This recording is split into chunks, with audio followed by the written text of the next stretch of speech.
Hello everybody, how you guys doing? And thank you once again for spending time with me. Today we're going to talk about brake job. Doing a brake job. Can you do it? The way to save money and truly understanding if this is something that you should tackle or maybe leave it to the experts. Anyways, this is what this video is all about. Let me tell you about it. The story started as my friend, which is also a co-worker, it's on sick leave, and all of a sudden her vehicle needs brakes, and or something. There was a weird sound, and she took it to the dealership, I guess for shit and giggles, and the mechanic ended up telling her that she needed rotors and calipers and brakes and blah blah blah blah blah blah. Anyway, so she ended up talking to me and asked me what I thought about it, and I said, well, you know what, instead of doing all this work or sending the work to a mechanic, let me take a look at it.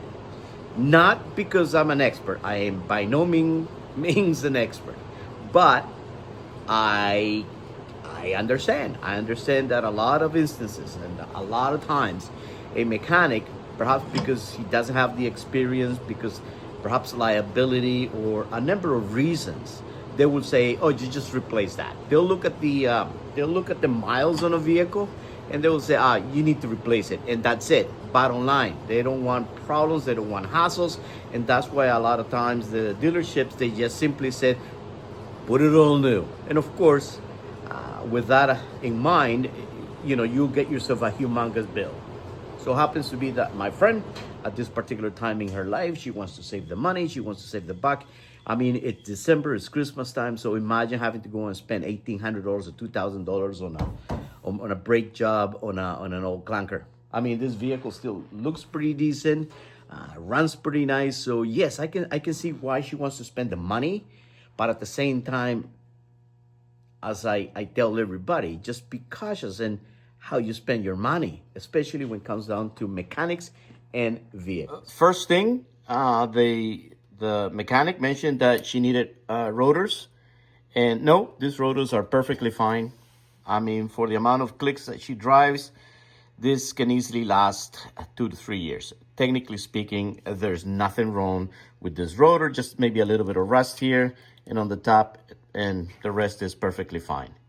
As we move into the caliper, I did a test on the calipers and they are perfectly fine. They're not seized, they're good. Just clean them up a little bit.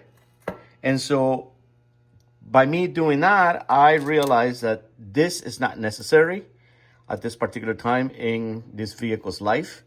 And basically what we have to do, or simply just put the new brake pads, assemble it, and that's it. In this case, she's saving herself whatever the routers cost. And trust me, these routers are secondhand. Most likely the ones that she already have in her vehicle will last probably as long as the new ones. So far so good. She's saving herself quite a bit of money. And by the fact that I'm doing this for her as a favor, technically speaking, she's gonna save herself a whole bunch of money. Honestly, she can probably use during Christmas for something else. Well, like I said, so far so good. So we did save on calipers, we save on rotors.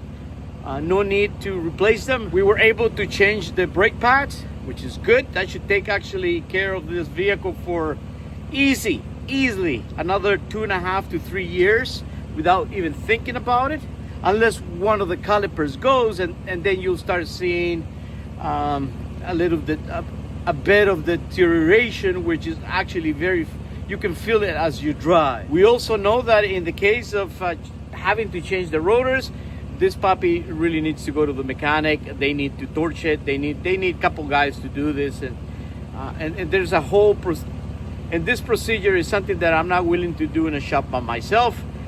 Since I won't say it's risky, but you got to be careful. And I'd rather give that to the guys who do that for a living, because they have a lot of experience.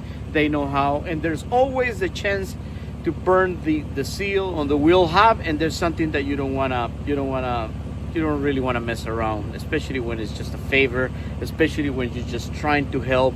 Again, the whole idea of this is understanding how far can you go when you do a favor as a mechanic to a friend, a co-worker, even a neighbor. I mean, I strongly believe in the good neighbor policy, but at the same time, you also have to be careful not to overexpand yourself, not to overdo it, because you may inherit a problem that really isn't yours.